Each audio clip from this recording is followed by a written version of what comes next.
Hey guys, it's Infinite, and this is episode 4 of my career mode, and this is our last friendly before we meet up against Arsenal in our first game in the Premier League, and we are playing SC Bastia, once again a club that I'm not familiar with, but assuming is around that 4-star level, 75 overall-ish level, like Sunderland is.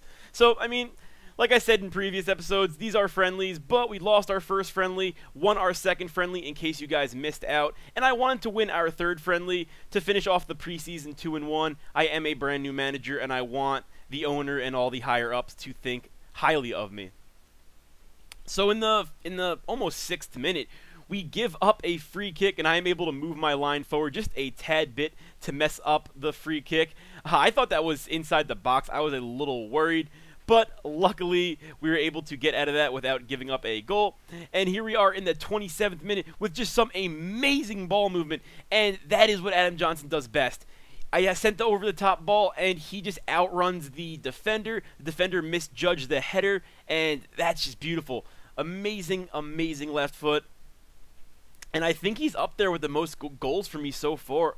Either him or Sessegnon. They're both doing amazingly well. And he tries to send a through ball here. I'm going to cut it off. Pace isn't as abusive in this, so that wasn't going to work for him. And Campbell just dribbling around the midfield, trying to feel the team out, trying to get some separation. When they hold right bumper, whether it's the computer or a real person, you want to just dribble around and keep the ball away. Try to look for someone who's open, because if they are double teaming, that does mean someone is open. And Sessegnon goes for the left-footed shot, gets blocked, gets the ball back, does some slow dribbling, and finally slots it home from outside the box. And I think he's one of the best outside-the-box shooters that I've used so far. His finishing isn't too high, and if you guys don't know, finishing is inside the box, and then long shot is outside the box. His finishing isn't too high. I think it's like 70-ish, maybe 71. And his long shot isn't that high either, but just from right outside the box, he does a very good job. And right here, I'm just failing to clear the ball. It's just I kept trying to either pass it or just whatever I could, pass, head, whatever I could do to get the ball out. And sometimes that's not the best option. Sometimes the best option is to get possession of the ball and not just spam A to get the ball forward. It's to get possession, maybe pass it back to your keeper, dribble around your center backs, and try to feel the game out once again. But there we brought in, I forget his name. It is escaping me. Mitchell. That is his name. What is he? I think he's a left mid or right mid. I'm not 100% sure, but he is an 18-year-old midfielder, and he wants to play. I want to play him. I think he's going to be a great player.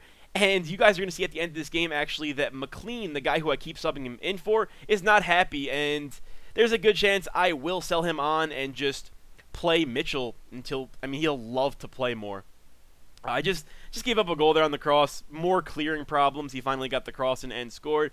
But luckily, in the 84th minute, we are going to tramp it over to Fletcher. And again, good ball movement. The tramp just made it in time because the keeper was right there. And as you guys can see, we're talking about fractions of a second difference, and that is not a goal. So I was happy to seal up the victory there, and that is it. 3-2 victory in our final friendly, and like I said, I was very happy to get this done. It was a tough game. I think I outplayed my opponent in game 1 and lost. I outplayed in game 2 and won pretty well, 5-3. And I feel like this opponent here played me the hardest. I did come away with the victory, but he played me the hardest. Some clips I didn't show, they were giving me a lot of pressure, and maybe not necessarily a lot of great shots, but definitely a lot of great opportunities where they're dribbling around the box, and I'm like, shit, if he shoots or if I miss a tackle, I'm giving up a goal. And I get a transfer offer from Southampton for Mignolet. I'm not sure how to say his name. So I go back into my club and see if I have any other goalies who are as good or maybe even better. And I didn't even realize it, but my keeper on my bench is better than him. So I was like, hell yeah. It says that his value is only 5.5 million. He'll have him for 7 million. You could have him for 6 million. I mean, you could have him for 5.5 million. I have a keeper who's better than him, and I'm assuming that my keepers aren't going to get hurt. So I thought it was a no-brainer, but unfortunately the transfer talks did break down. They couldn't come to an agreement. Like I said, it doesn't tell me anything more than that. I guess they couldn't agree on a number or something of that matter. And then this comes up. McLean, like I said, the guy that I've been subbing Mitchell in for, wants a raise. And I saw that he was making like $20,000 a month. So I thought it was more than fair. Here, I'm just looking through his stats right here, trying to see what I think he's worth. And I'm like, you know what? Mitchell's up and coming, but he's not good enough yet to have the starting job. So I'll give you a 1-year contract at a 50% raise from $20,000 a month to $30,000 a month.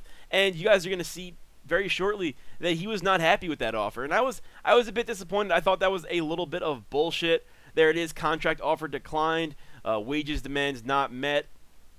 And he says he's disappointed at this offer. Like, are you kidding me? You're 76 overall. I don't think you've scored a goal for the club yet. And when I bring in Mitchell, I feel like he's getting more free than you are. So I'm not on board with that. And here we're just seeing a rescheduled game from August 28th to September 10th. No big deal. Nothing that's going to really affect us. It's just going to be a change of events. So we are slowly but surely simulating up into our first game against Arsenal. And this is just, like I said, a bunch of news that's going on around the league. Nothing that affects me, so I just speed it up. Otherwise, we will be here all day. And I decide to talk to the press here, and I decide to give my team motivation. I'm looking around. I don't, like I said, I'm new to career mode, trying to figure out what this is all about. And I figured motivation would be good, trying to show that I am a good leader. And that is it, guys. Next episode, we will be playing Arsenal in our first game, and that's going to be a tough game. Arsenal is quite the club. Let's hope we get a good result. All right, guys, hope you enjoyed, and I'll talk to you guys next time. All right, see you later.